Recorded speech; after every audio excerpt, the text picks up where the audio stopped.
Pak, soal Bagaimana ke? yang muncul di dalam Oke. kasus Dudo, Siap. Jadi Pemerintah itu menghormati proses hukum. Jadi biarkan saja proses hukum ini berjalan, dan kita yakin proses hukum ini akan membuka semuanya dengan terang benderang. Jadi yang salah akan dibilang salah di situ, yang tidak bersalah juga jangan dipaksakan jadi salah kan. Yang tidak bersalah juga nanti tentu akan terbukti tidak bersalah. Jadi kita tunggu saja proses-proses seperti ini, dan kita harapkan masyarakat, teman-teman media juga memantau ini dengan proper. Jadi kita tunggu keputusan pengadilannya sehingga kita tidak mendahului keputusan pengadilan. Jadi yang ada sekarang itu kita pantau saja. Jadi kalau dari pemerintah menghormati proses hukum dan tidak mengintervensi proses hukum itu sendiri. Gitu. komunikasi sama Pak Budi Aryo langsung? Saya tidak punya informasi soal itu, tapi kan kalau komunikasi nggak sulit ya, bisa telepon, bisa ketemu kapan saja. Jadi komunikasi itu bukan sesuatu hal yang sulit. Cuma saya belum punya informasi apakah sudah bicara langsung terkait soal ini. Walaupun ini kan juga masih penyebutan aja di dalam proses hukum kan. Jadi artinya beliau sendiri juga belum ada proses hukum apa-apa kan gitu. Jadi ya kita pantau saja. Kalau dari kita sih mantau aja kayak gitu. Akhirnya dipanggil seperti apa? Ya ikuti aja prosedur hukum. Ya kita kan nggak mengintervensi proses hukum. Makanya saya bilang yang salah akan kelihatan salah ketika proses hukum ini berjalan. Yang tidak salah juga jangan dipaksain bersalah. Yang tidak salah juga akan kelihatan tidak bersalah kalau dalam proses hukum kan gitu. Terkait usulan KPK yang dana APBN kepada partai politik lebih besar daripada sebelumnya, dari Istana responnya gimana? Itu untuk apa? Untuk dana parpol. Tujuannya untuk apa?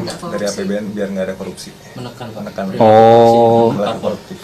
ya yang jelas presiden kan presiden itu kan punya agenda yang sangat serius untuk memberantas korupsi. Dan ini juga bagian dari Astacita ini, memberantas korupsi. Jadi ide-ide untuk memberantas korupsi itu bisa didiskusikan. Datangnya dari siapapun, ide untuk menekan korupsi itu bisa didiskusikan, dan nanti tentu bisa diproses mana ide terbaik, ya. Ide-ide yang paling masuk akal, mana ide terbaik yang bisa dijadikan produk hukum. Dan kalau kita bicara soal bantuan dana untuk partai, dana bantuan keuangan untuk partai kan sebenarnya sebelumnya sudah ada. Ya dari sebelum-sebelumnya memang sudah ada. Nah kalau ada usulan untuk peningkatan seperti ini nanti bisa dikaji nih, bisa didiskusikan. Kalau tujuannya untuk memberantas korupsi karena biaya politik mahal, ada banyak ide yang bisa didiskusikan, termasuk juga memperbaiki sistem politik kan. Karena katanya kan biaya mahal karena sistem politiknya seperti ini. Jadi ada juga nanti akan muncul ide-ide untuk memperbaiki sistem politik supaya biayanya tidak mahal lagi misalnya kayak gitu. Jadi memberantas korupsi itu bisa banyak pintu masuknya. Bisa dari menambah bantuan, bisa dari memperbaiki sistem politik, bisa. Jadi ide-ide ini nanti bisa didiskusikan lebih lanjut supaya bisa jadi produk hukum di DPR kan gitu. Wacana ini bisa mengganggu postur APBN sih Pak? Yang mana? Tentu kan semua dikaji, bantuan-bantuan program kerja ya semua kan harus dihitung ketersediaan dananya, kemampuan keuangan negara pasti dihitung semua.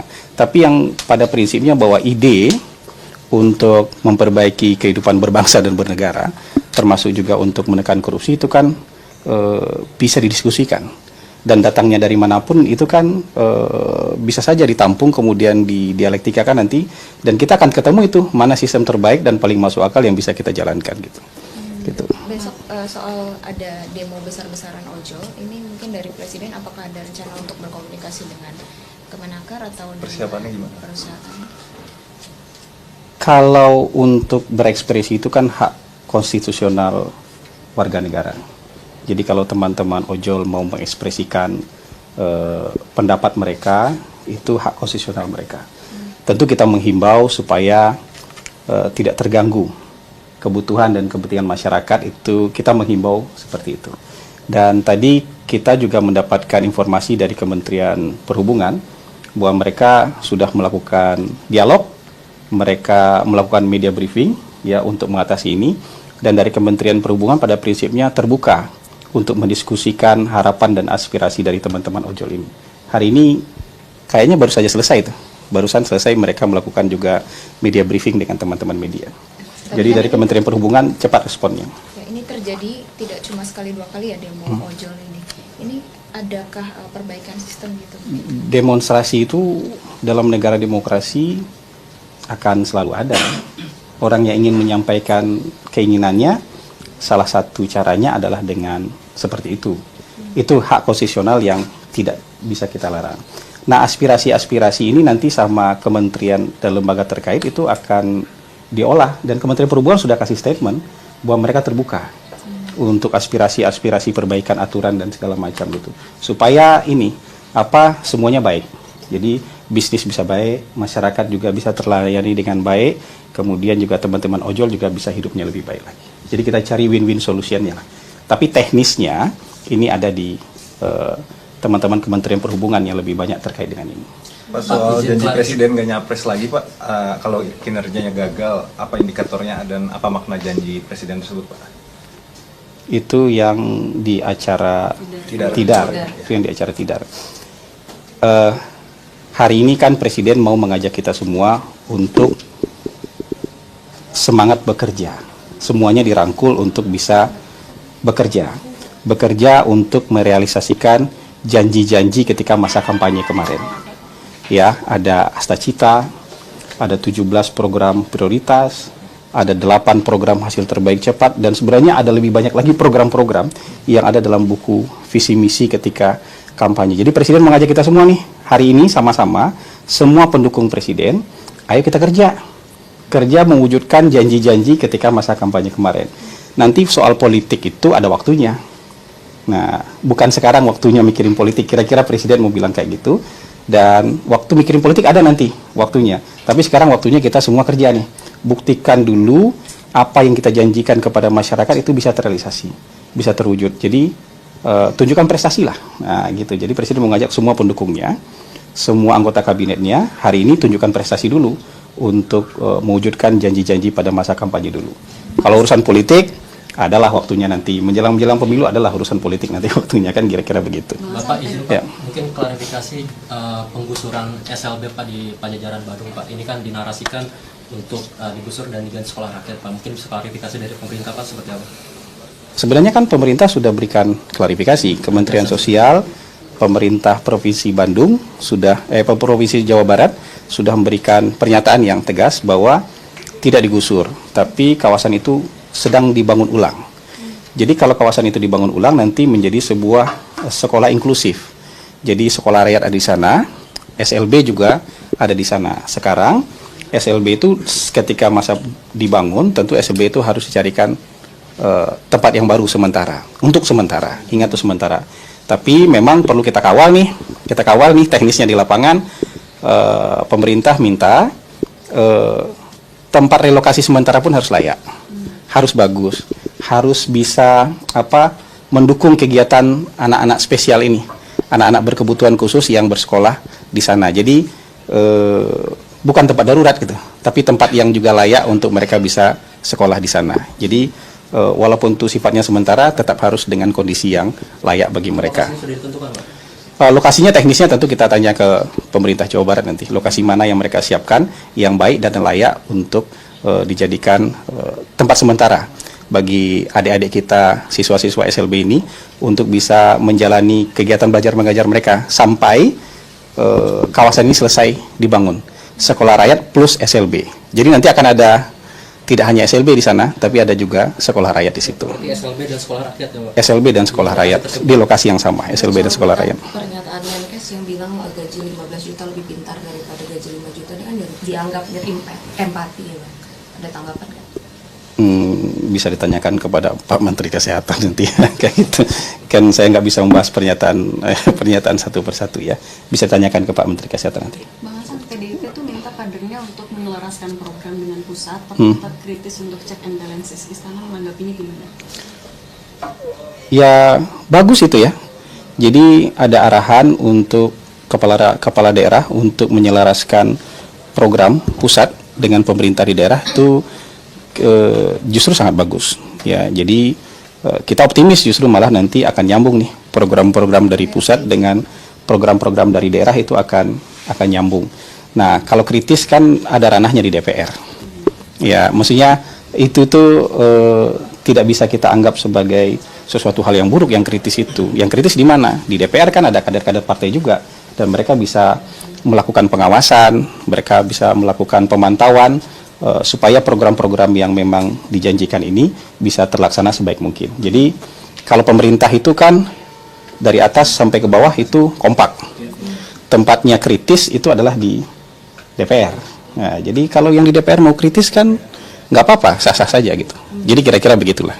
Saya rasa ini positif itu. Untuk pergantian pesawat presiden Pak mungkin ada makna tersendiri Pak atau seperti apa Pak? Oh, diulang lagi. Ini terakhir ya. Jaksa Agung ada yang infoin katanya mau di reshuffle, itu benar? Saya belum bisa kasih pernyataan soal itu tuh. Nanti ini aja. Saya nggak bisa kasih pernyataan lah soal itu ya. Soal itu kan nggak jelas sumber informasinya gitu. Jadi menanggapi yang sesuatu yang nggak jelas itu saya ini. Tadi yang soal apa? Pesawat presiden. Diulang lagi. Ini pesawat yang rutin dipakai oleh Presiden Prabowo itu adalah pesawat pribadi beliau sebelumnya. Sampai hari ini itu yang beliau pakai, yang tulisan bawahnya itu PKGRD. Sementara kan sebelumnya sudah ada pesawat kepresidenan. Yang apa ya? PK001 ya. Lambungnya apa tuh yang di bawah itu? Ada pesawat kepresidenan sebelumnya yang lebih dominan merah, kemudian sekarang disamakan cat dan desainnya. Jadi Presiden Prabowo sejauh ini itu masih menggunakan pesawat beliau yang lama ketika beliau jadi Menteri Pertahanan. Sampai hari ini masih sering. Nah, pesawat ini disamakan desainnya supaya jadi pesawat cadangan. Jadi kalau misalnya ini lagi maintenance, nanti lagi nggak bisa dipakai, pesawat dengan desain yang sama, jadi orang akan kenal bahwa ini adalah pesawat kepresiden Republik Indonesia. Jadi kira-kira kan sekarang dominannya putih ya, garisnya garis merah. Jadi sama nih, mirip desainnya. Jadi nanti supaya bisa digunakan sebagai cadangan gitu. Jadi supaya nggak beda-beda warna dia, tetap pesawat yang dikenal orang sebagai pesawat kepresidenan gitu. Kira-kira begitu. Itu kan maintenance biasa aja ya. Kalau teknis gitu saya mungkin nggak terlalu tahu gitu. Cukup kira-kira teman-teman. Baik, terima kasih ya. Terima kasih banyak ya. Terima kasih. Ada minum? Ada Pak? Makan? Itu tadi pernyataan dari Kepala Kantor Komunikasi Kepresidenan Hasan Nasbi yang berbicara terkait dengan banyak isu terkini, salah satunya terkait dengan munculnya nama Budi Ari di dakwaan kasus judi online, dan seperti yang disebutkan oleh Kepala Kantor Komunikasi Kepresidenan Hasan Nasbi bahwa akan mengikuti proses hukum dan menunggu saja langkah selanjutnya. Dan saudara, Hasan Nasbi menanggapi soal nama Budi Ari muncul di dakwaan kasus judi online dan disebut dapat 50% komisi untuk mengamankan situs. Hasan Nasbi menyatakan pemerintah menghormati proses hukum yang berjalan dan meminta seluruh pihak menunggu putusan pengadilan.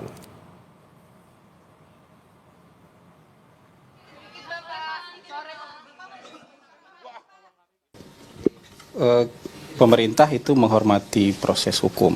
Jadi biarkan saja proses hukum ini berjalan dan kita yakin proses hukum ini akan membuka semuanya dengan terang benderang.